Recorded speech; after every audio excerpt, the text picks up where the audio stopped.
Alright everybody, welcome back to the game of games. We have UL King against We Are Paladins. UL King is going to be in the blue, Paladins is going to be in the red, and we have a Franks versus Franks. Can't get any better than this. This is my favorite civilization of all times, and we're going head to head, and this is going to be one of the deciding factors. I do believe it was UL King getting the first two games when he won as the Celts and he won as the Mongols, and then We Are Paladins was able to come back in the Huns on Huns and was able to wipe the floor with UL King. But in the first two rounds, UL King pretty much made We Are Paladins look like he had no idea what he was doing too much in the Celts and Mongols. Probably not his greatest civilizations, but hey, you never know. But we have the Franks coming up, and this is where I think the real game starts. We have it right here. Franks, that's what's up. And we all know that the Franks have that Paladin bonus, so expect to see tons of Paladins. And this is where the whole market strategy was born. People started creating that market so they'd have extra gold to create tons of Paladins. It's possible that we're going to just see absolutely just massive amounts of Paladins. And I also love those Axemen that come out. They are just like one of the strongest unique units in the game, in my personal opinion. Maybe short-ranged, but when you get them in a massive group, can't be stopped unless you got a lot of siege, and then you get whooped. Yeah, but yeah, let's jump right into it. We got pretty much both players going to be doing pretty much the same thing. A mixture of your stables and your barracks, except we do have UL King having a good position on his castle, having a villager in there, so he's gonna, even if that villager gets taken out, this villager heavily protected by two stables in a house, he's gonna be non-stop, so that castle is guaranteed to come up unless we see We Are Paladins come out with some kind of archery unit, which is not going to happen. So that castle is going to be up. Not really, rush isn't really happening much for in the red. So right now he's just kind of wasting gold. But what it does is it keeps blue player on his toes, not able to really build much. And he's just like running amok, running around, keeping him on his toes, while he is being able to sit back and kind of expand at his own free will, not being attacked in his own base. So it is a good strategy in that sense.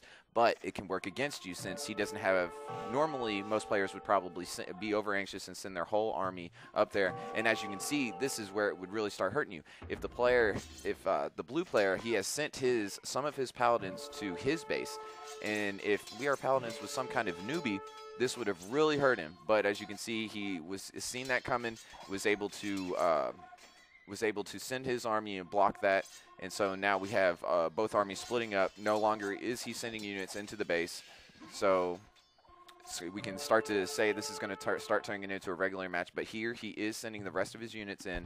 I don't really know if I would do that since there is a castle up. I'm somebody that doesn't like going against castles without trebuchets or rams. I don't know. I just feel like I'm always going to lose against a castle. And there we have a market. Paladins, I'm pretty sure, was able to grab the market since I didn't see King even try to build a market. Let's check out Paladin's gold situation. He has no gold, actually, so I'm sure he has a massive army in the works. A lot of Paladins come in, a few Axemen. It just doesn't seem like he's grabbed that market yet. If he has, then good job. And there we have UL King going the long way around, taking those Paladins all the way around the map and wrapping it back around. If this was a little bit later in the game, that would have worked beautifully. He would have come out with a ton of dead villagers. And now we have both armies kind of coming to the middle battleground. And as you can see, We Are Paladins has sent a paladin at each little gold spot, hoping that he's going to just be able to pick off a villager that's walking aimlessly, kind of like this one, and setting up a town center right next to that gold pile. And that's kind of what's going to happen right here, but he just doesn't happen to be close enough. And we still have that group of paladins from UL King just running around, not really deciding where they're going to go. Speed this up just a little bit. And here he comes right back in. Could attack those houses, really put a damper into the population. Coming back for another sweep on that main gold pile. Still nothing there. Still no villagers coming at that gold pile yet. And I'm thinking that Paladins just grabbed that market. So I see a little bit of gold on there. But if you were to really look, it almost looks like UL King's the one that got the market just from the sheer size of his army. But I don't think he did. And now we finally have trebuchets on the way. Going to start attacking those towers. Both players have those trebuchets. And now this is where it gets interesting. This is where the army control is really going to come into play. And since there's no axeman in the general area for the red player, this is really going to hurt him. But it seems like he's coming out on top right now from those Havaliers. It's a really even match, actually. Both armies are just being completely wiped off. We have one siege coming in there, trying to take out those trebuchets.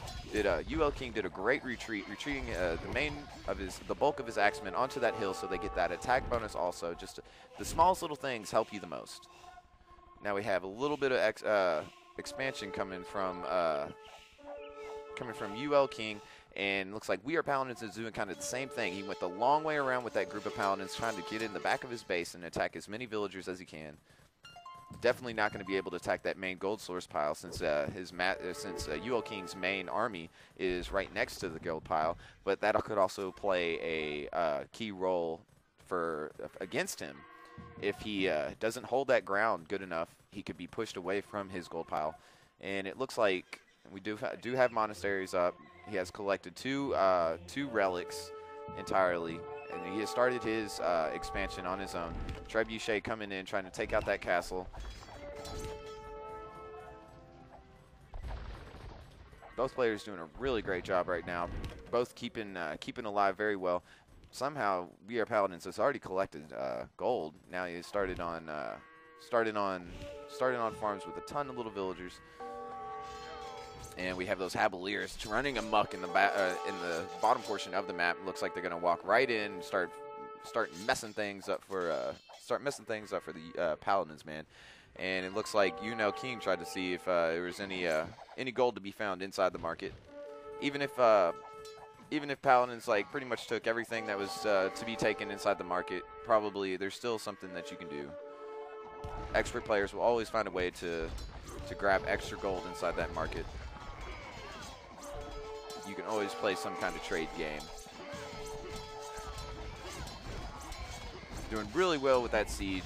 Not the strongest siege from the Franks. And there we have it. GG. UNL King was not able to withstand the full frontal attack of WeArePaladins Franks. And what a great game it was. Didn't really last too long. Was really kind of expecting to see more of a game coming from these two great players. But hey, that's what happens. And right now, I'm pretty sure that the game is tied 2-2. And so we're going to be going to a mega random map. Not really sure what's going to go on here.